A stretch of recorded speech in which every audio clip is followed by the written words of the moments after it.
uh, in the heavy duty engine and the vehicle omnibus regulation, so that the transit agencies can really continue to move forward under the innovative clean transit regulation.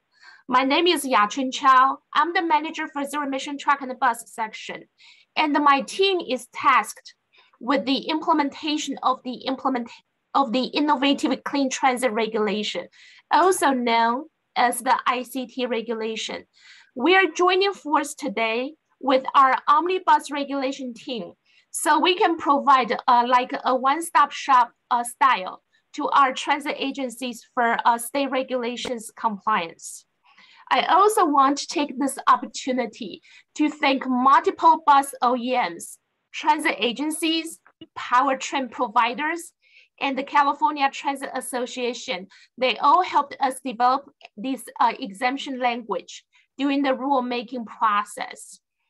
The future implementation of the omnibus exemption is going to be processed by the ICT group. So all of the future questions regarding the exemption should be directed to us. And without further ado, I'm handing this over to our colleague here, Asma Ali. Ali, it's all yours. Good morning, everyone. I want to welcome everyone here today. We will be explaining the guidance document for the transit agency diesel-fueled bus and engine exemption request, or in short, I will refer to as the exemption request in the future. Before we dive into the webinar, let's do some introductions. I'm Asma Ali, and I'm an air resources technician with the zero emission truck and bus section. I will be giving the presentation on the exemption request guidance document. As Yachin mentioned, this webinar is supported by the heavy duty omnibus regulation team, Stefan Lemieux, who is the manager of the on-road heavy duty diesel section, and Sean Nakao, who is an air resources engineer. In addition, this webinar wouldn't have been made possible without the support of my colleagues. That includes Shirin Barfjani, Jing Gua, Bo Yang, and Hung Lee. Slide number 2, please. Asma, before I change the slide, I want to make sure everybody sees the screen. So if you guys can see it, probably the audience can see it too. Yes, we can see the screen. Yes. Awesome. Thanks, Shireen. Good. Got it. So I would like to begin with some housekeeping items. This webinar is being recorded, and the recording will be available in a week or so on the ICT meetings and workshops webpage, along with other related materials, such as a guidance document and the presentation slides. I also want to recommend that if you have some extra time to look over the guidance document, it will answer your questions that you might have, and it also provides some helpful examples. I also want to mention here that the microphones of all attendees have been muted in order to minimize background noise. However, questions can still be submitted at any time in the chat box. My colleague Jing will be monitoring and sorting the questions for the question and answer session. Another option is that once this presentation is finished, you will have the opportunity to raise your hand and ask your question directly in the Q&A session. We will try to answer all of your questions, but just in case if we are unable to do so, or if you have any new questions, please do not hesitate to email us at ict@arb.ca.gov. Slide number 3, please. The presentation slides and guidance document can also be downloaded during the webinar. They have been posted in the chat box. Simply click on the files to download and open, or the presentation and guidance document can also be directly downloaded from the Innovative Clean Transit or ICT webpage by clicking on the link seen in the slide. Slide number 4, please. Slide number 4 shows the topics that will be covered today. We are going to briefly talk about the background of the heavy duty engine and vehicle omnibus regulation, also referred to as the omnibus regulation here. And then we'll talk about the exemption request, eligibility, and process. And that will be followed by the Q&A session. Slide number 5, please.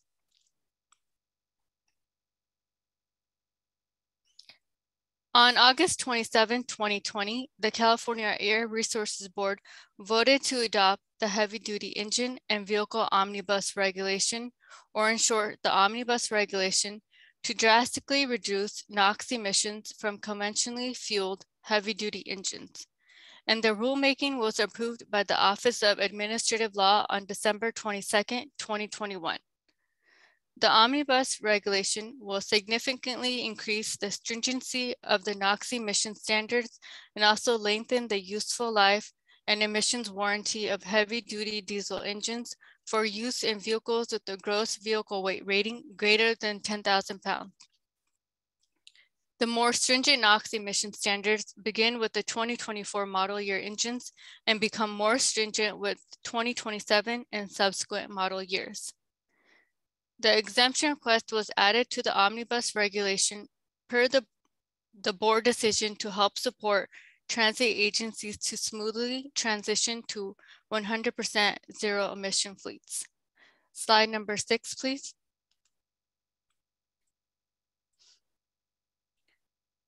The exemption is important because it will make the Omnibus Regulation and the innovative Clean Transit Regulation well aligned with one another.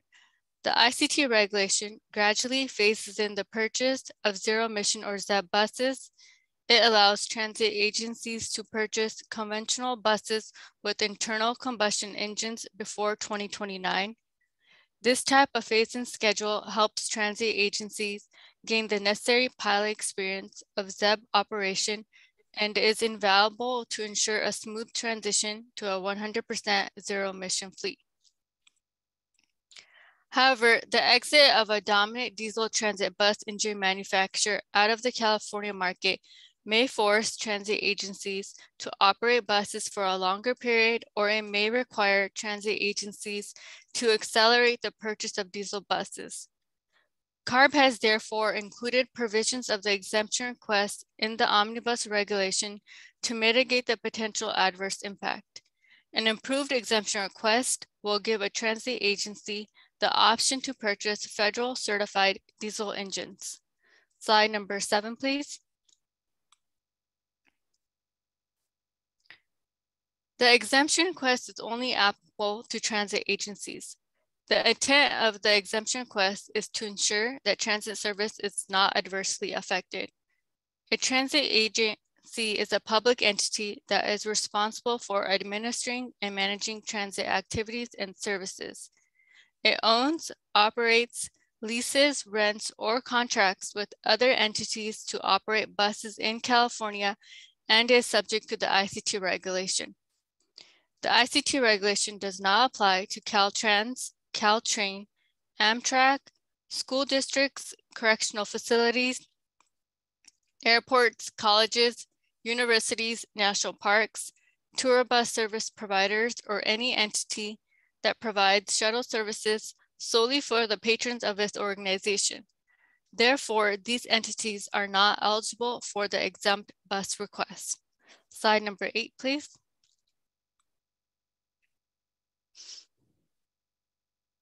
A transit agency must meet certain conditions before it can submit an exemption request. The transit agency has fulfilled the reporting requirements of the ICT regulation for the year it is submitting the exemption request in.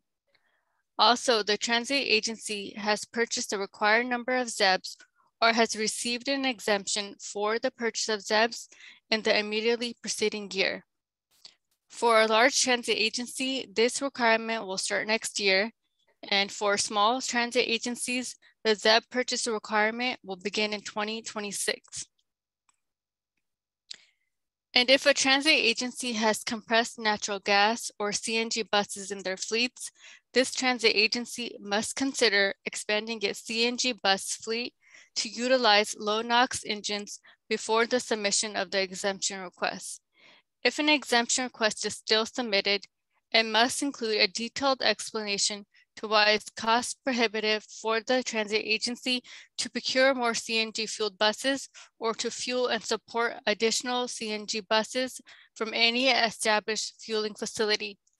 And if the transit agency has an authority or an agreement to access an established CNG fueling facility, They must also provide documentation about its fueling capacity and how the transit agency has fully utilized this option. Slide number 9, please. Once a transit agency has met the necessary conditions, it can move forward with the application process. An eligible transit agency can submit an exemption request to the executive officer anytime as long as it's by May 1st with a deadline on April 30th of the first calendar year in which the exemption is being requested. The request must include a copy of the contract if the exemption request is for an existing contract. The transit agency needs to identify the number of requested exempt buses along with the corresponding bus types that it requests for each calendar year in the triennial period. In addition, the number of buses that operate outside of the NOx exempt areas will need to be identified for each bus type. The requested number of exempt engines or buses must demonstrate compliance with the ICT regulations zero emission bus purchase requirements, including any approved purchase exemption requests. Last but not least, if state incentive funding can offset your entire incremental cost to purchase ZEBs instead of buying diesel buses, then why is the agency not deciding to go with ZEBs? Slide number 10, please.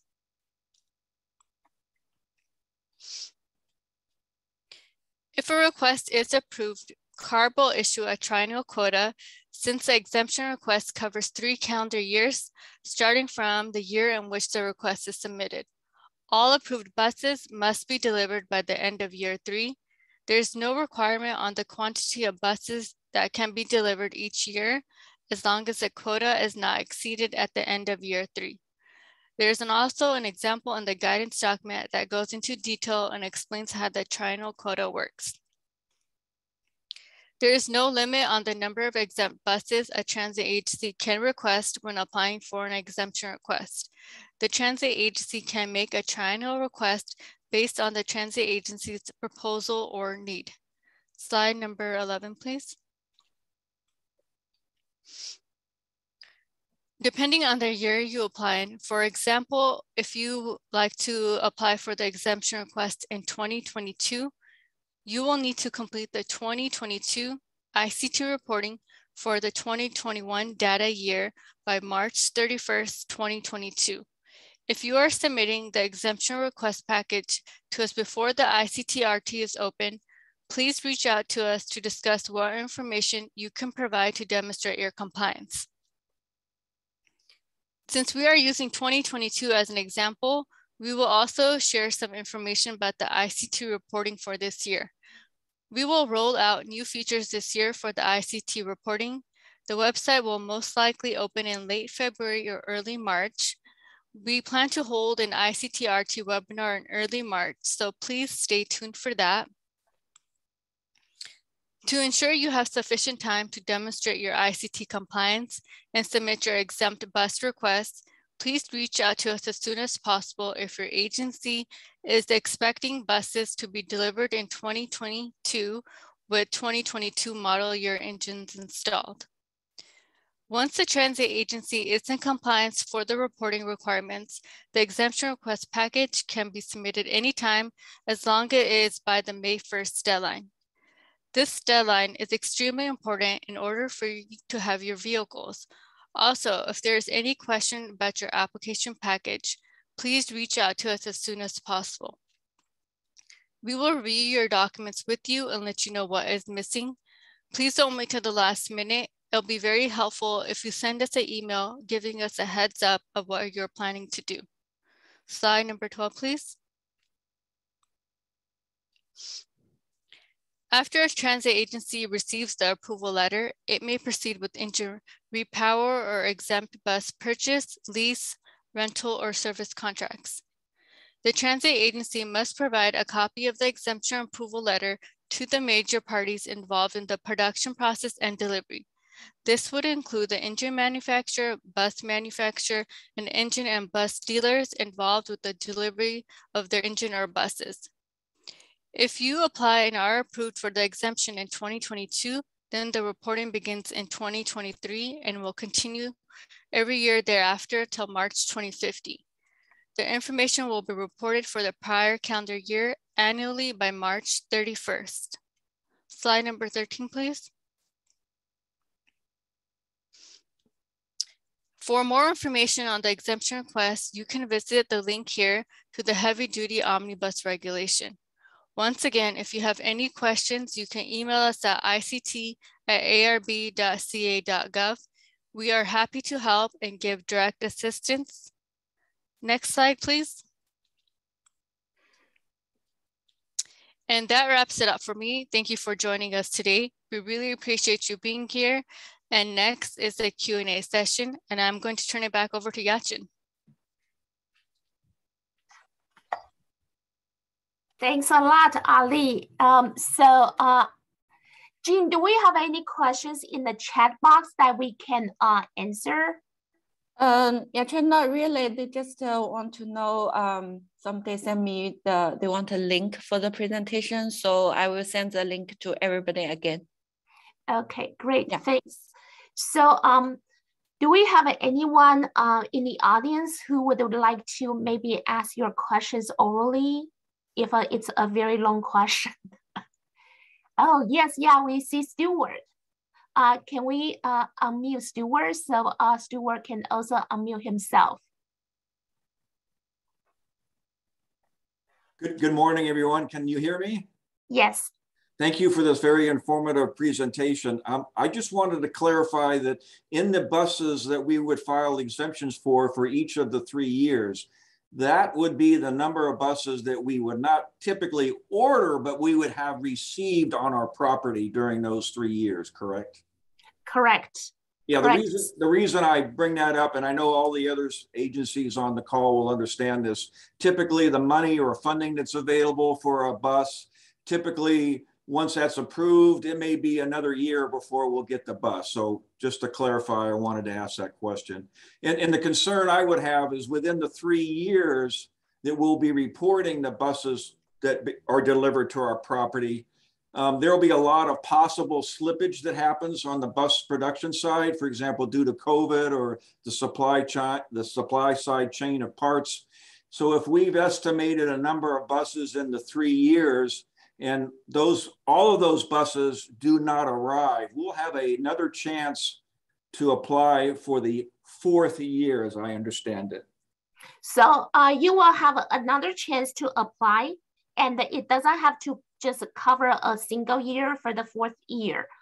If you happen to have to do another purchase, you can also do another round of a triennial application. So Stuart, also back to your very first question. So yes, so the vehicle delivered would include vehicles that are already in a current contract or some new contract that people may want to put out this year or next year. Thank you very much. You're most welcome. Thanks, Stuart.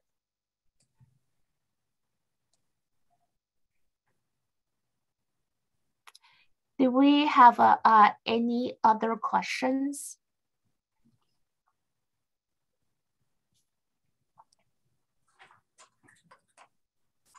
Oh, wow. Ali did a great job explaining everything. We also have more detailed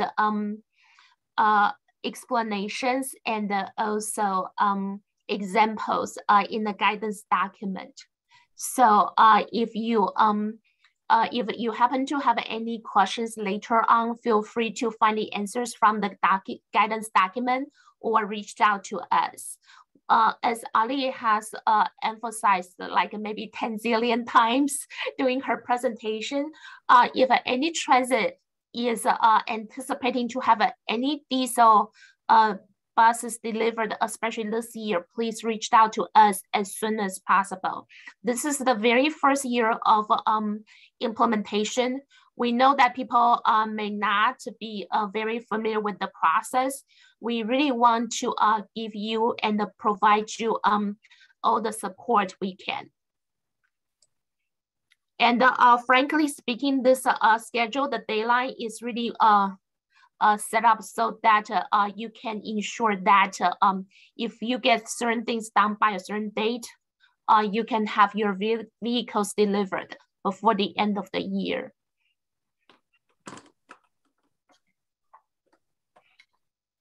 Okay, so hold on, actually, we have one question in the chat box. It's from Jim Wilson from Humboldt Transit. They're asking if we are applying for monies now, should we start the exemption request for 2023, 2024? Okay, so Jim, it is up to when you anticipate the vehicles to be delivered.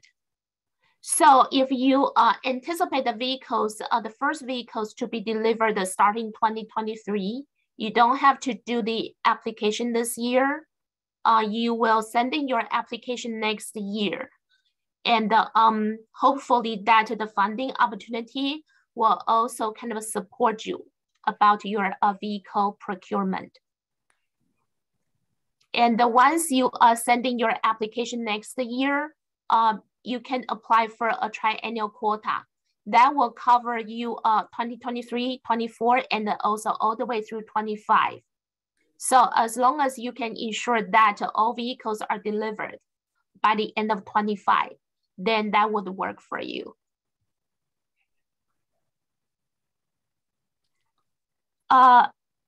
We have another question from Regina. You're right that this has nothing to do with the agency size. Everyone can apply for it, even though you are a small operator. So we also have another question from Jamie with Placer County. If the vehicle was ordered last year and you anticipate the vehicle delivery to be this year, you need to apply for the exemption right now. And please reach out to us. We're going to help you and talk with you offline.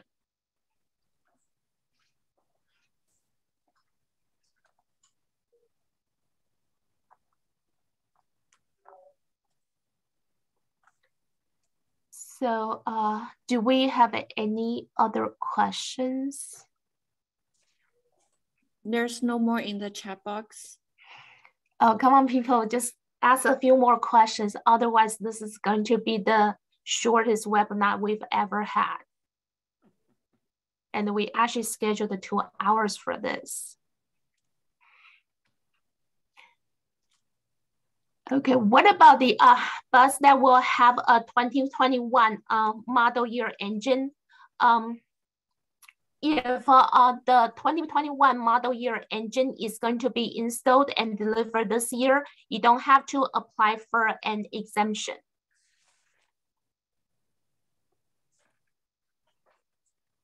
So that also answers Jamie's question.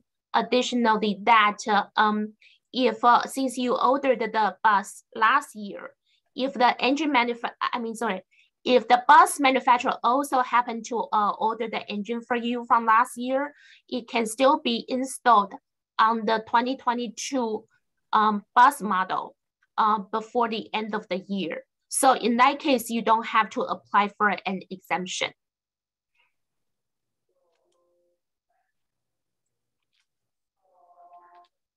Jamie, I hope that answers your question.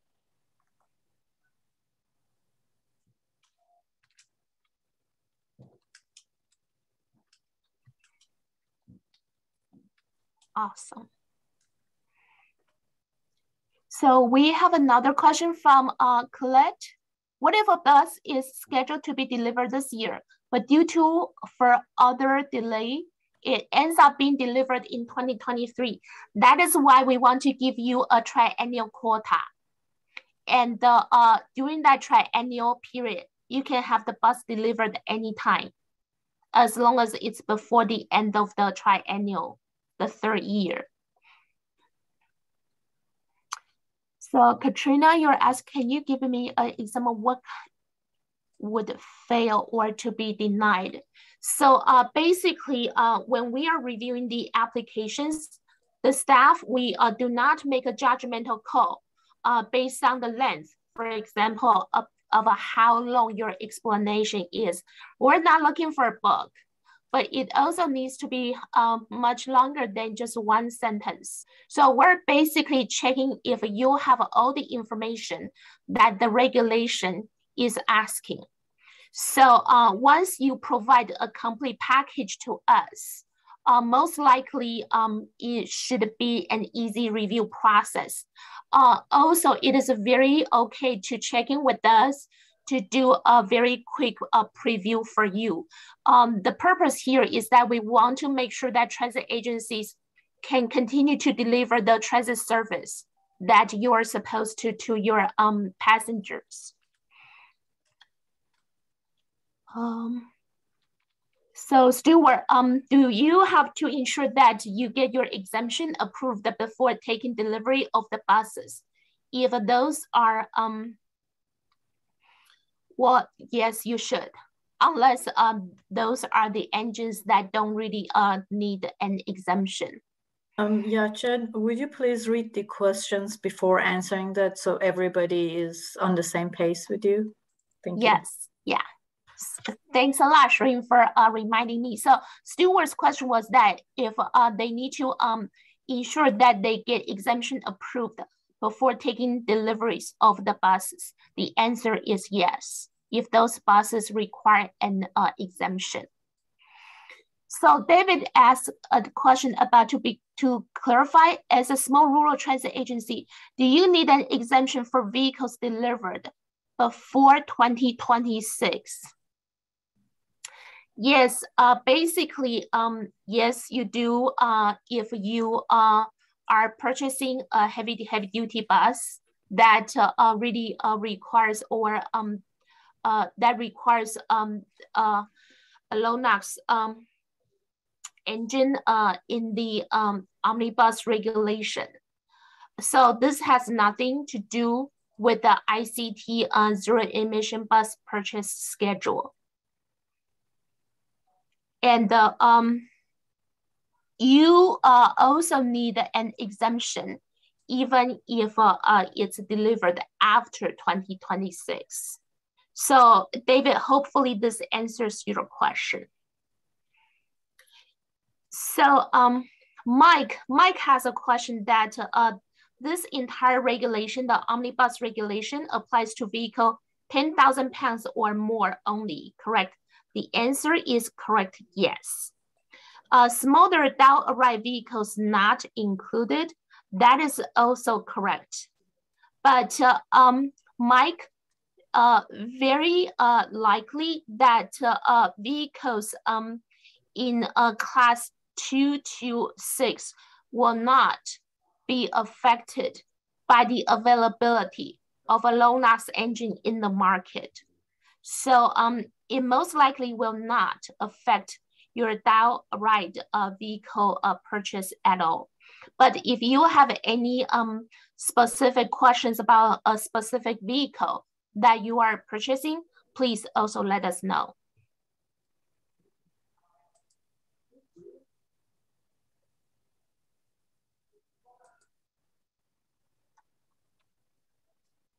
Okay. This is very good that we're seeing more questions coming in.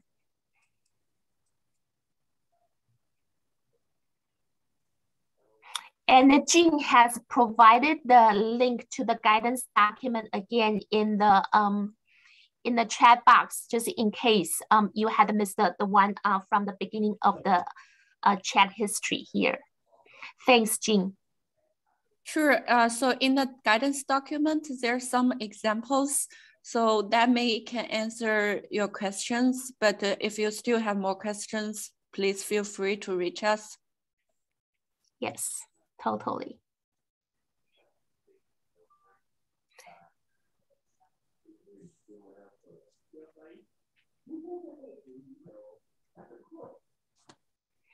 So do we have any more questions?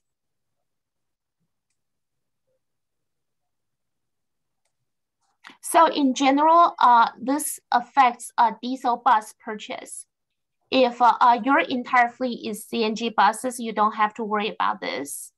It only affects the fleets that are planning to have diesel bus delivery.